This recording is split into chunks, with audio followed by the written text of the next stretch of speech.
Cinderella's story.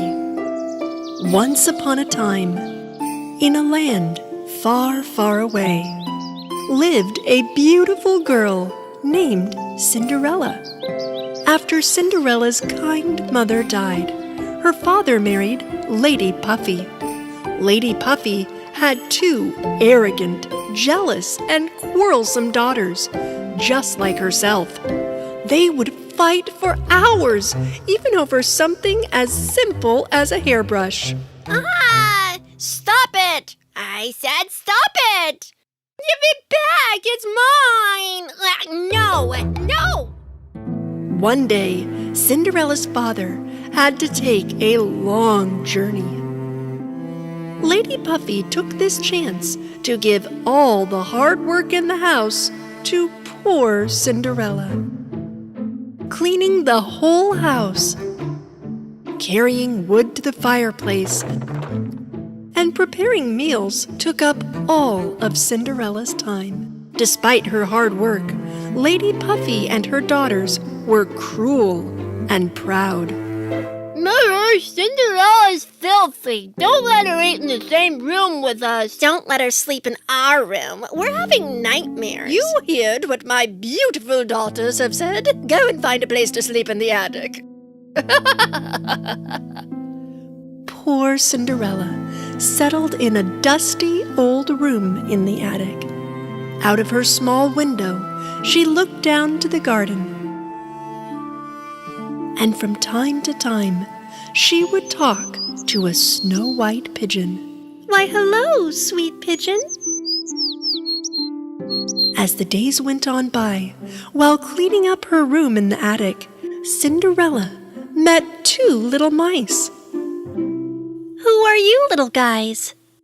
Hi, I'm Cheddar. I am Mozzarella. "And I am Cinderella. You little guys love to eat cheese, don't you? I will prepare a delicious meal for you." Yes. Yes. We are starving. We haven't been able to go to the kitchen for hours. There is a mean, hairy, sharp monster down there. "That nasty cat, Papu. First thing tomorrow morning, I'm going to prepare a delicious breakfast for you two." The next morning, Cinderella went to the kitchen without making any noise. The mean cat, Papu, waited in front of the tiny mouse hole in the kitchen to hunt Cheddar and Mozzarella. Cinderella silently took some pieces of cheese and headed to the attic. But then, Lady Puffy's daughters caught her. What are you holding in your hand? And where are you going with it? It's just some cheese for breakfast." Mom! Cinderella is stealing our food. "I'm stealing? I would never steal anything. A thief and a liar. What an evil girl you are. The little mice went downstairs and started to run around the kitchen to scare the evil sisters. Ah! Oh no! A mouse! There's a mouse in the house! Mom, I'm scared! Not one mouse, it's two! Ah! Lady Puffy was just about to catch the mice when there was a knock at the door. The royal ambassador arrived. His Majesty the Royal Prince has prepared a grand ball at the castle tomorrow night. All the young ladies around the country are invited to this ball. As soon as they heard about the grand ball, Jezebel and Cassandra ran with huge excitement to their rooms and started to pick dresses for this important evening. Also, Lady Puffy wanted her daughters to look beautiful. So, the evil stepsisters forced Cinderella to prepare beautiful ball dresses for them. The next day arrived. Cinderella was very tired. Her little friends tried to wake her up. Cinderella, wake up! Wake up! You have to go to the ball! But don't even have a dress. The only dress I have is dirty." Close your eyes, Cinderella. We have a surprise for you. Her little friends took Cinderella to the middle of the room. The white pigeon lifted the cover of the wall with its beak. Ta-da! Ta-da! I can't believe it. It looks amazing. Cinderella put on her new dress and did her hair, and finally went downstairs. But her evil stepsisters saw Cinderella and went crazy with jealousy. Lady Puffy didn't want Cinderella to go to the ball when she saw that she was prettier than her own daughters. So she threw a bowl of beans into the fireplace in the living room for Cinderella to pick up. "If you can pick up the beans out of the ashes and put them back into the bowl within 5 minutes, you can come to the ball with us." Cinderella wanted to go to the ball so much that she began to pick up the beans. Her little friends saw her situation and came to help. Within 5 minutes, they picked up all the beans and put them back into the bowl. Cinderella ran after Lady Puffy, who was already leaving, and showed the full bowl to her. Lady Puffy still did not want Cinderella to go to the ball, so this time she used Cinderella's dirty dress as an excuse. And they left Cinderella in the house and went on to the prince's castle. Poor Cinderella was very sad. She sat down in the garden and wept and cried right under a hazelnut tree that her mother had planted long ago. And just then, the hazelnut tree began to shake and to shine, and a beautiful fairy appeared in front of Cinderella. My name is Leabelle, and I am here to help you. Don't be sad. You will go to that ball as well. But how am I supposed to go to the ball like this? Leave that to me. I just need a pumpkin. The other things I need are already here. Cinderella came back, holding a pumpkin in her hands. Fairy Leabelle began to wave her magic wand around and turned the pumpkin into a beautiful coach.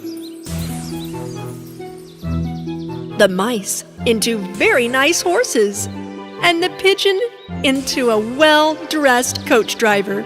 Cinderella couldn't believe what she saw. But how did you do this, Leabelle? The fairy waved her magic wand again and put Cinderella in a beautiful blue dress.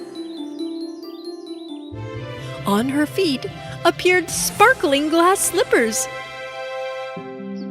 I look like a princess now. Thank you, Leabelle. Now it's time for you to go to the ball. Hurry up. The fairy warned Cinderella before she headed to the ball. But don't forget, you need to be back at midnight, or else the magic will be gone, and everything will be as it was before. Cinderella listened to the fairy carefully and finally headed to the castle. The pumpkin coach stopped in front of the big castle. Cinderella, with her overwhelming beauty, entered the castle. The guests of the ball saw Cinderella and wondered who this beautiful young lady was. Neither Lady Puffy nor her daughters realized that this beautiful girl was Cinderella. Prince Leo moved towards Cinderella and fell in love at first sight. Beautiful young lady, may I have this dance, please?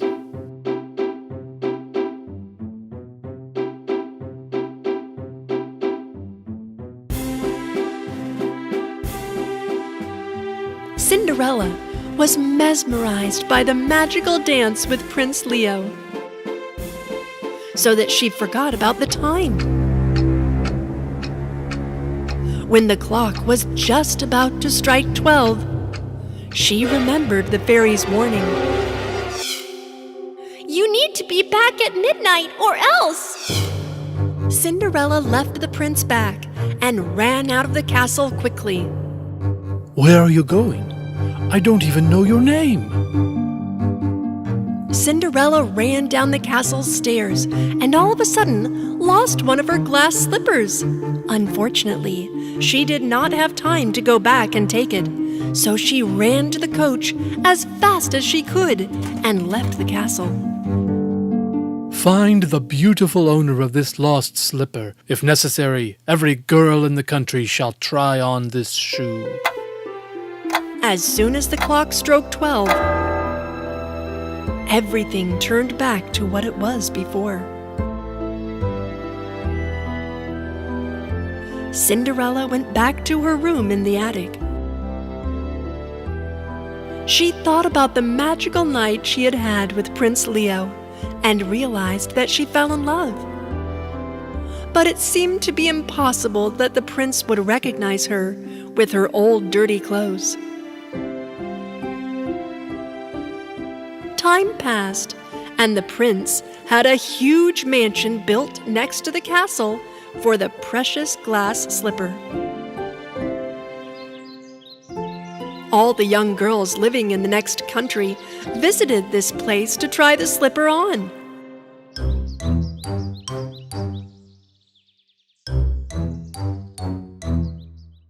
Even Lady Puffy and her daughters visited the famous mansion, but did not take Cinderella with them.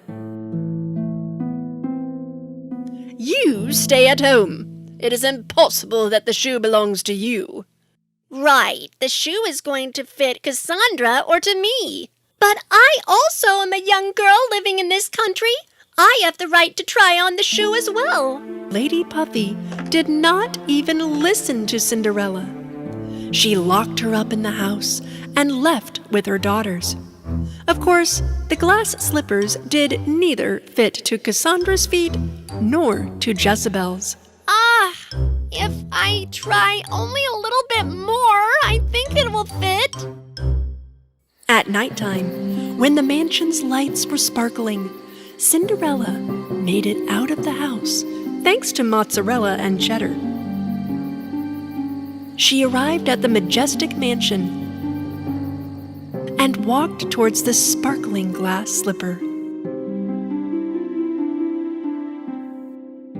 As she was just about to try on the shoe, Prince Leo stepped into the room. Stop! Don't move! You're going to damage the shoe. No, it's my shoe. It fits me perfectly. She is telling the truth. She is Cinderella. Cinderella courageously put on the shoe in front of Prince Leo, and he realized that the shoe fits perfectly that night to Cinderella. You are the beautiful girl I danced with on that night. May I know your name? My name is Cinderella, Your Highness. Will you marry me, Cinderella? Cinderella happily said yes to the prince, whom she fell in love with. They got married in the big castle and lived happily ever after.